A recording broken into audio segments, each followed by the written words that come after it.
Caroline. Hi. Calling from right up the street in beautiful West Village, New York. One of my favorite neighborhoods in the entire world. I used to live there years ago in my bohemian days. You know, I remember in New York City, you could walk downstairs. I could go to a club. You walk downstairs into a basement club filled with smoke. Yeah.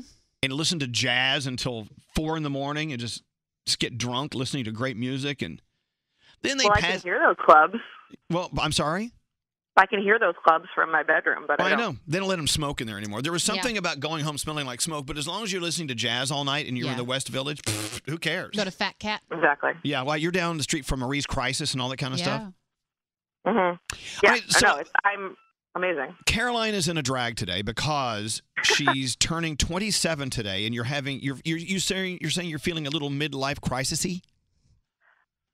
Everyone I talk to about this laughs at me because they're like, oh, 27, like, it's no big deal. But it just feels like 30 is so close. Mm-hmm. And I'm, like, nowhere near where I thought I'd be at 30, and 3 years does not seem like long enough to get. Well, where'd you think you would be at 30? Like, nesting and lame. So you wish you had, like, you wanted a husband and kids by now, or a wife and kids? Listen, I have the guy. We just are not in the same city. Okay. I have the job.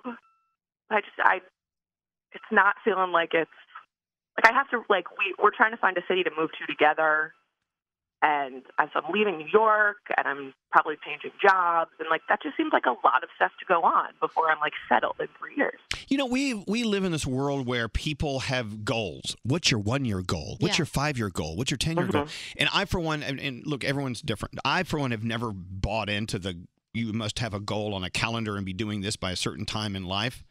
But you know what? If you took those expectations off of your life, you took I need to be somewhere doing something specific at the age of 30 off your life, is your life really great, actually? It's perfect. Okay. Yeah, so then, you're good. And you're ahead of the game. Some people aren't even happy, period, you know? But there seems to be some stir of anxiety, and you can't truly figure out what it is, and so you're assigning it to, I'm not where I should be in life. Could that be it? Exactly. I think I'm stressed out because I don't know the specific steps that are going to be taken to get there. Yeah. That makes sense. Does that make sense? Yeah, totally. The unknown is really frightening. And if you have like this TikTok thing hanging over your head, especially an age like 30, that's a big birthday, right? That's a new decade. That's everything. So it can feel a little scary to have coming, but you are exactly in the place you're supposed to be in right now, to learn the lessons you're supposed to learn and to get the things done you're supposed to get done. So yeah, I believe you.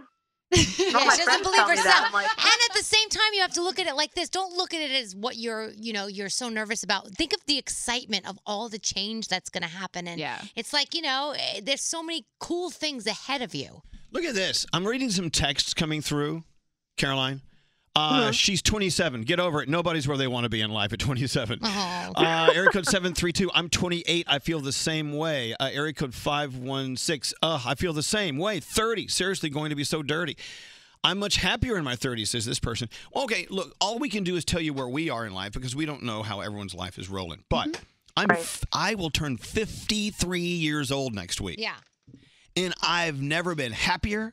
I've never been less concerned about the future, but the future to me is just a big blur. I have no effing clue what it's going to be. And so being 20 years older than you, a little over, I'm telling you right now, it's kind of nice not to know what's around the next corner. Yeah, like I said, it's kind of exciting that there's stuff ahead that you don't know what's going to happen, you know? Just another way of looking at it. I don't know. I appreciate it. I mean, I feel excited that there's I still have this chance to totally uproot my life and move out of New York and do something totally new for once. Yeah. It sounds exciting to sort of reinvent totally. in a certain way. And nowadays, people are having kids a lot later. So it's not like, you're not going to have kids if that's what you want. Plus, you know what? I'm a product of a late mom becoming person. Yeah. But listen to this, though, Caroline. There's something there's something else we're not considering here. You live in New York City. And if you don't live in New York City, you may not understand this, but let me tell you one factor about living here. You are in a city filled with and surrounded by people who are climbing ladders, people who are doing everything they can to achieve this next thing. where the priority in life is, well, first of all, surviving this huge monster of a beautiful, crazy, scary city. Secondly, you are here because you're in a race. Everyone in New York City is in a race for some reason. We're in a race to be the number one thing at this or that and to make the biggest salary here more than the others. There's always a race here. You're living in the center. You're living in the West Village, which is the most popular parts of our city. Yeah. That's still, you're surrounded by people who are climbing that ladder. And it's exhausting sometimes. It is exhausting. Sure. Keep in mind, you're also a part of that.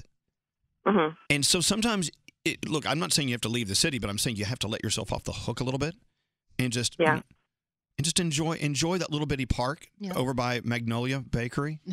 Over on, you know, the one over on Bleecker? You know what I'm talking about? I just need to enjoy Magnolia Bakery a little more often. Yeah.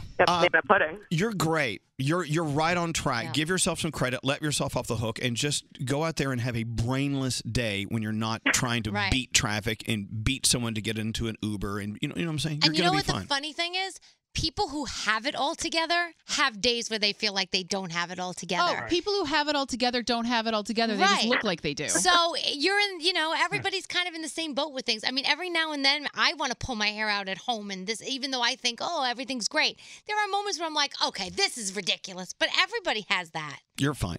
But thank you, guys. We can sit here and tell you till we're blue in the face. It's something you have to tell yourself.